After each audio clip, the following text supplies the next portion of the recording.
가능성은 두 가지뿐이야. 우주에 우리가 혼자인지 아닌지 둘 중 하나야. 그리고 두 가지 가능성 모두 똑같이 무섭지. 오늘 영상에서는 우리가 외계인에게 보내려고 했던, 그리고 지금 우주를 떠돌고 있는 종종 이상한 내용의 메시지들을 알아볼 거야. 왜냐하면 우리가 아직 외계 문명으로부터 라디오 신호를 받아본 적은 없지만 그들에게 보내는 이상한 것들은 이미 꽤 많이 보냈거든. 한번 판단해봐. 지난 수십 년 동안 우리는 외계인들에게 벌거벗은 사람들의 그림, 픽셀 아트로 된 그림, 트위터에서 뽑은 메시지, 아이들의 비명, 약간의 정치 선전, 많은 음악, 그리고 감자칩 광고까지 여러 번 보냈어. 그리고 실제로 외계인에게 음향이 포함된 여성 성기 설계도가 전달될 뻔했어. 아무튼 오늘은 여러분을 외계인과의 소통을 시도했던, 때로는 정말 엉뚱하기도 한 여러 시도들, 가장 진지하고 철저하게 기획된 프로젝트부터 가장 기상천외하고 괴짜 같은 시도들까지를 함께 알아보는 시간으로 안내할게요. 인류의 작은 초상화를 심우주로 보내려는 최초의 구체적인 시도는 1972년과 1973년에 발사된 파이어니어 10호와 11호 탐사선에 실린 명판이었어. 그리고 그 명판에는 외계인들에게 엄숙하게 인사하는 두 명의 벌거벗은 인간이 새겨져 있지. 또한 이 탐사선들을 출발한 항성계를 찾아낼 수 있는 몇 가지 정보도 새겨져 있어. 하지만 이 명판들과 4년 뒤 보이저 1호, 2호 탐사선에 부착된 두 개의 황금 디스크 역시, 이 디스크에는 수많은 음악과 이미지가 담겨 있는데, 사실 외계인에게 진짜로 보내는 메시지라기보다는 광활한 우주라는 바다에 띄운 병에 가까워. 왜냐하면 이 명판들과 디스크들은 관절염에 걸린 달팽이처럼 느리게 움직이는 탐사선에 달려있기 때문이야. 우주의 광활함을 생각하면 이 명판들과 디스크들은 당분간 우리 태양계를 벗어나지 못할 거야. 가장 빠른 탐사선인 보이저 1호조차도 현재 시속 약 6만 킬로미터로 이동하고 있지만 다른 별 근처를 지나기까지 약 4만 년이 걸릴 거라는 점을 생각해봐. 인간에게는 정말 어마어마한 시간이지. 이 물체들의 크기, 내구성, 우주의 광활함을 고려하면 발견 가능성은 거의 없다고 할 수 있어. 그래서 이 탐사선들은 결국 목적지에 닿지 못할 바다에 던진 병과 같다. 게다가 그 탐사선들은 목적지도 없어. 어떤 별도 목표로 하지 않고 그저 태양계 행성들을 탐사하는 임무를 마친 뒤 계속해서 항해를 이어가고 있어. 그리고 이런 물리적인 물체들을 제외하더라도 우리는 특정 항성계를 겨냥한 전파 신호 형태로 외계인에게 보낸 메시지가 20개 가까이 돼. 이 메시지들은 탐사선보다 훨씬 빠른 빛의 속도로 성간 공간을 이동하며 인류가 자신을 알리고 방어하려고 보내는 거야. 이 메시지들은 거대한 전파 망원경들에 의해 송신됐어. 우리가 주로 하늘을 관측하는 데 사용하는 이 커다란 귀들은 때로는 확성기 역할도 할 수 있지. 이러한 의도적인 라디오 메시지 중 최초의 것은 1962년에 소련에 의해 송신됐어. 그리고 그 내용은 냉전 초기에 지배하던 모험, 꿈, 시의 정신을 모두 요약하고 있어. 왜냐하면 그 메시지에는 단 3단어만 들어있었거든. 레닌, 소련, 그리고 미르였는데, 미르는 평화와 세계를 모두 뜻해. 우리는 짐승이 아니야. 사실 이 모스부호로 암호화된 메시지는 세 개의 어색한 단어로 가상의 외계인들에게 공산주의의 우월성을 설득하려는 의도는 전혀 없었어. 이것은 실제 소통을 시도한 것이라기보다는 기술적 시연에 더 가까웠어. 또한 이 메시지는 크림반도의 거대한 안테나로 적대적인 금성에 보낸 것으로 당시에도 금성의 생명체가 존재할 가능성은 낮다는 건 이미 알려져 있었다. 이 모스부호 메시지 이후 거의 10년이 지나서야 1974년에 외계 지성이 이해하고 해독할 수 있도록 진정으로 설계된 최초의 대규모 라디오 메시지가 발신되었어. RS-15의 거대한 전파망원경에서 보낸 이 신호에는 1679비트의 데이터가 암호화되어 있었고, 이것을 그래픽으로 변환하면 이런 놀라운 이미지가 만들어져. 이것은 테트리스를 배우는 설명서가 아니라 수학적이고 과학적인 상징들이 집약된 것이야. RS-15 메시지로 알려진 이 신호 안에는 최소한의 그래픽으로 축약된 몇 가지 정보가 담겨 있어. 여기에는 1부터 10까지의 숫자가 있어. 여기엔 기본 원소들이 표현돼 있어.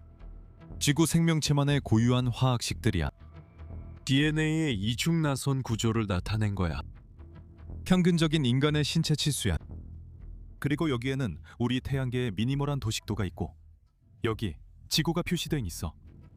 마지막으로 아래15 전파망원경 이미지야. 시각적으로 보면 확실히 거친 픽셀 아트야.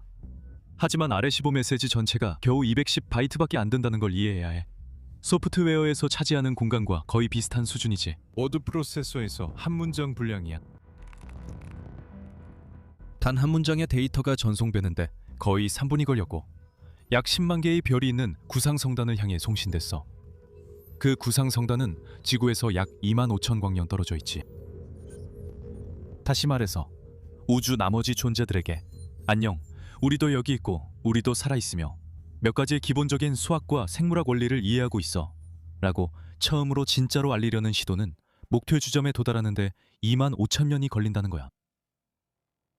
이런 의미에서 아래15 메시지는 약간 허공에 외치는 외침과도 같아. 그 목적은 수천 년 후에나 이 암호화된 인사를 해독할지도 모를 외계 생명체와 대화를 나누는 것보다는 인류에게 봐라, 우리가 이런 것도 할 수 있다고 보여주는 데 더 가까워. 우리는 우주의 다른 곳을 향해 강력한 메시지를 보낼 수 있는 능력이 있다는 거야. 결국 210바이트 정도지만 무슨 말인진 알지?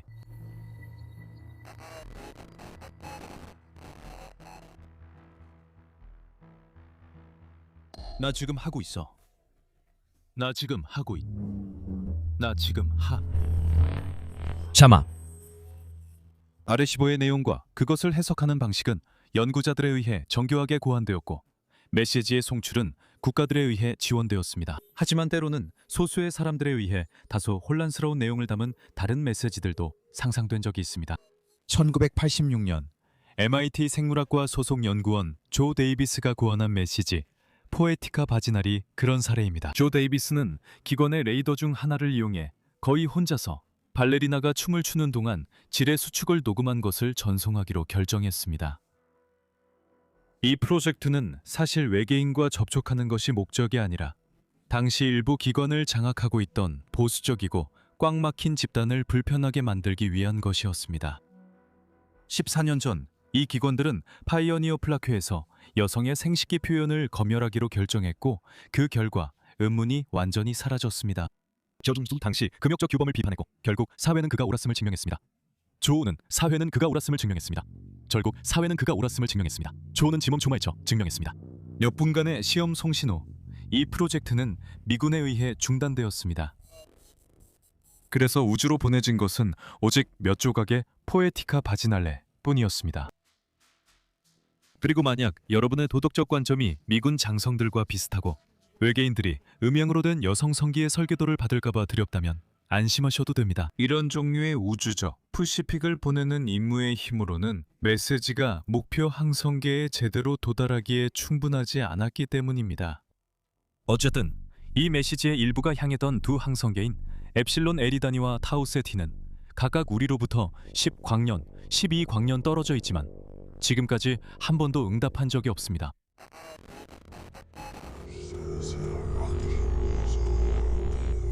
13년 후 훨씬 더 진지한 프로젝트인 코스미콜 1과 코스미콜 2는 이후 파산한 한 민간 기업의 자금 지원을 받아 태양과 비슷한 가까운 별들을 여러 차례 그리고 매번 몇 시간씩 대상으로 삼았습니다. 이러한 각 송신에는 수학과 기하학의 기본적인 측면을 설명하는 매뉴얼이 포함되어 있었습니다. 우리가 알고 있는 물리법칙의 주요 원칙들, 특정 원소의 원자 및 화학적 특성, 그리고 우리 태양계와 그 행성들에 대한 많은 정보, 우리 세계의 지도, 세포와 DNA의 묘사도 포함되어 있었습니다. 또한 시대를 초월한 벌거벗은 인간들과 픽셀화된 파이어니어 탐사선 이미지도 다시 등장했습니다. 이 모든 그림들은 여러분에게는 아마도 추상적으로 보일 수 있지만 보편적으로 이해할 수 있는 언어를 만들기 위해 고안된 것들입니다. 그리고 이것이 어떻게 작동하는지 이해하려면 아마 20분은 걸릴 테니 이 부분은 나중에 설명해 드리겠습니다. 2001년 두 번의 코스미콜 방송 사이에 러시아 과학자들은 우리 태양계와 비슷한 6개의 항성계를 대상으로 청소년들이 상상한 내용을 담은 라디오 메시지를 보내기로 했습니다. 이 방송들은 청소년 메시지라는 이름으로 알려져 있으며 텍스트와 그림, 그리고 테레민 콘서트 녹음도 포함되어 있습니다.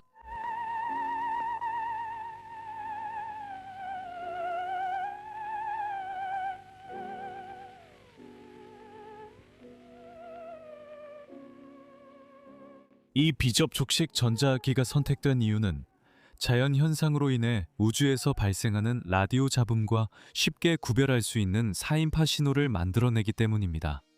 외계인들의 음악적 감각 여부는 더 기다려야 알 수 있습니다. 이 프로젝트의 목표인 6 항성계 중 가장 가까운 곳도 지구에서 46광년 떨어져 있기 때문입니다. 테레민의 아름다운 소리는 아직 목표에 못 미쳤고 세기가 끝나기 전에는 물리적 답변을 기대할 수 없습니다.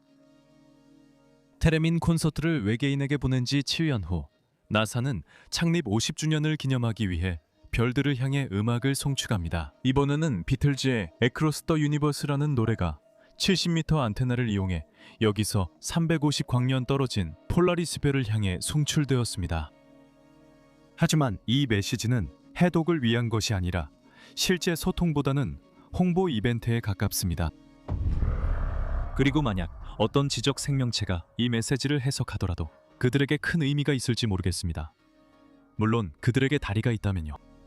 같은 해에 도리포스라는 칩 브랜드가 일반 대중을 대상으로 광고 공모전을 열었고 우승한 광고를 큰곰자리 별자리를 향해 송출했습니다. 우주가 매우 광대하고 목표 지점이 약 42광년 떨어져 있기 때문에 그 칩 광고 메시지는 아직 도착하지 않았습니다.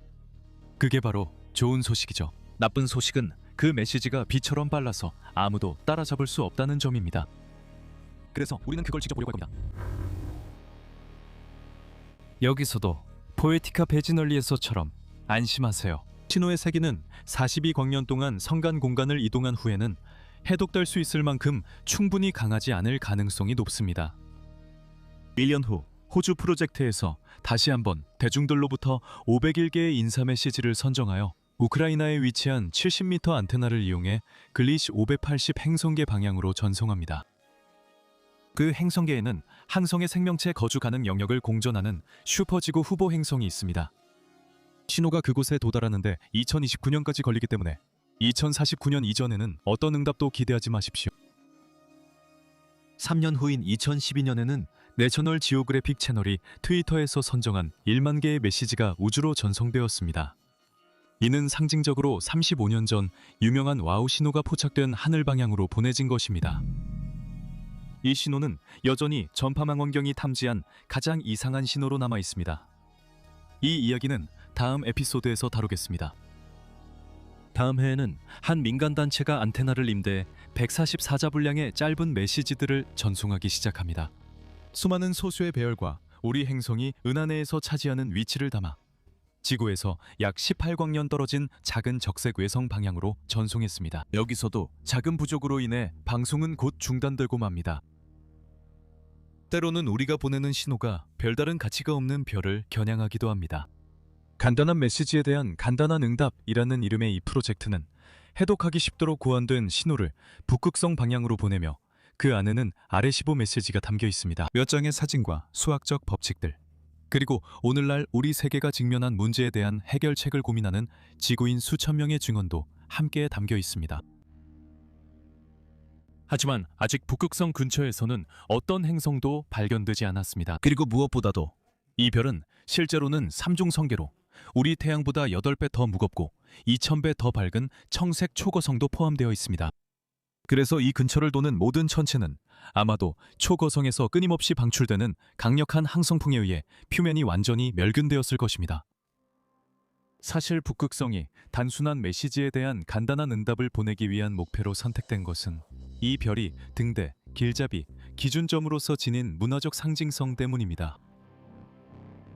1년 후 스페인의 한 일렉트로닉 음악 페스티벌에서 라디오 전파를 이용해 지구에서 12.4광년 떨어진 잠재적으로 거주 가능한 외계 행성으로 33곡의 음악을 보낼 수 있었습니다. 그리고 비틀즈와 테레민에 이어 장미셸 자르, 로랑 가르니에, 올라프르 아르날드 등 몇몇의 음악도 빛의 속도로 우주를 여행하게 되었습니다. 예정된 목적지에 2029년쯤 도착하게 되며 잠재적인 응답은 2043년, 즉 페스티벌 50주년이 되기 전까지는 받을 수 없습니다. 또 하나의 홍보 전략이죠. 좀 더 최근인 2022년에는 외계 지적 생명체에게 메시지를 보내는 메티 인터내셔널 조직이 지구에서 39광년 떨어진 유명한 행성계인 트라피스트 1로 메시지를 보냈습니다. 이 메시지에는 다시 한번 다양성을 대표하는 음악 조각들과 함께 원소 주기율표와 우리가 겪고 있는 환경 위기에 대한 정보 등 과학적 정보도 담겨 있었습니다. 신호가 발신된 지 이제 3년이 지났으니 왕복 시간을 고려하면 이 메시지에 대한 답변을 기대하려면 최소 75년을 기다려야 합니다. 이 메시지는 현재까지 우주로 보내진 가장 최근의 대규모 송신입니다. 요컨대 국가가 주도하는 진지한 시도들과 민간의 시도들, 그리고 무엇보다 홍보용으로 기획된 프로젝트들까지 합치면 정말 혼란스럽다고 할 수 있습니다. 전체적으로 목표에 도달할 만큼 충분한 강도로 우주로 보내진 메시지의 수는 외계인의 12손가락으로 셀 수 있을 정도입니다. 그리고 이렇게 충분히 강력해서 포착될 수 있는 12개의 프로젝트에 규모가 더 작고 탐지될 가능성이 거의 없는 8개의 프로젝트가 추가됩니다. 사실 조금만 거리를 두고 보면 이 메시지들 중 상당수는 뚜렷한 목적조차 없고 그냥 무작위로 전화를 걸어서 우하자, 우하자, 우하자 라고 말하는 것에 더 가깝다는 걸 알 수 있습니다. 우와자.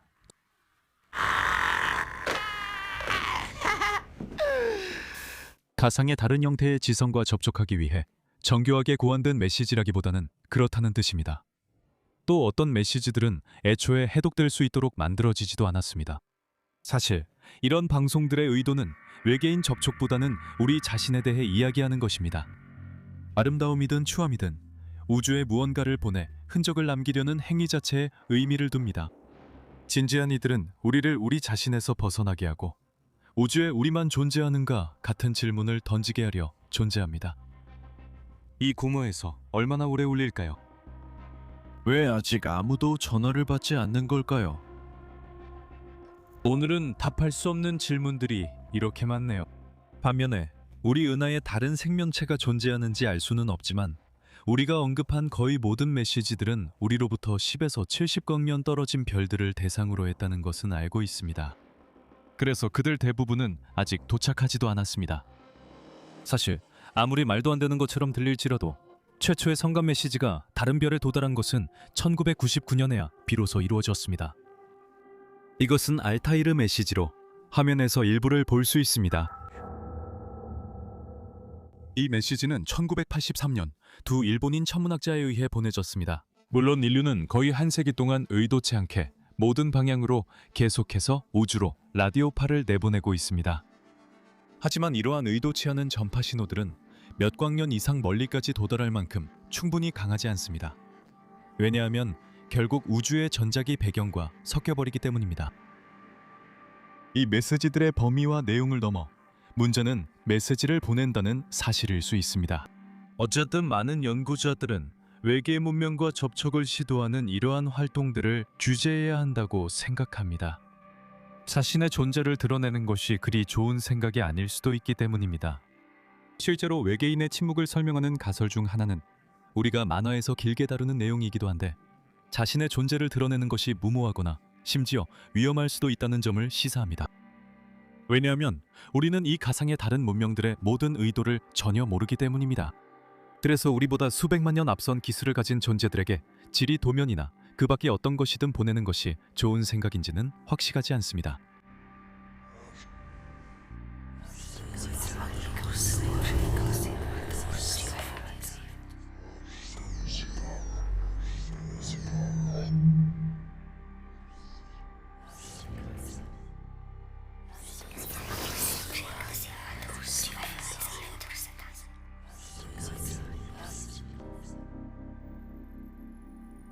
이러한 이유들 때문에 2015년에 현재 가장 야심찬 외계 생명체 탐사 프로그램인 브레이크스루 이니셔티브는 우주의 신호를 듣기만 하고 메시지를 보내지 않기로 약속했습니다.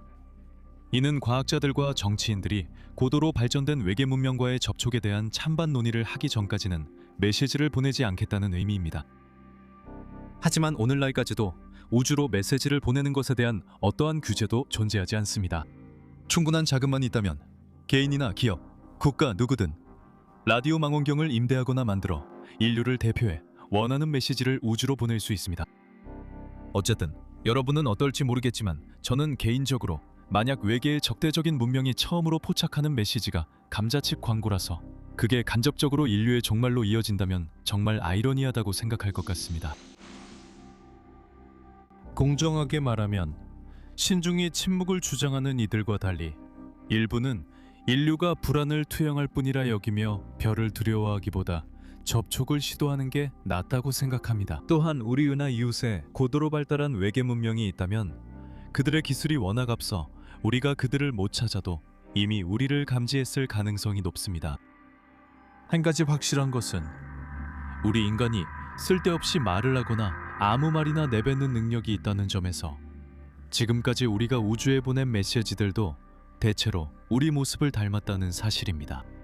또한 외계 문명이 우리가 보낸 메시지를 받아들인다면 우리를 미친 사람들로 생각할 수도 있다고 상상하는 것도 무리는 아닙니다.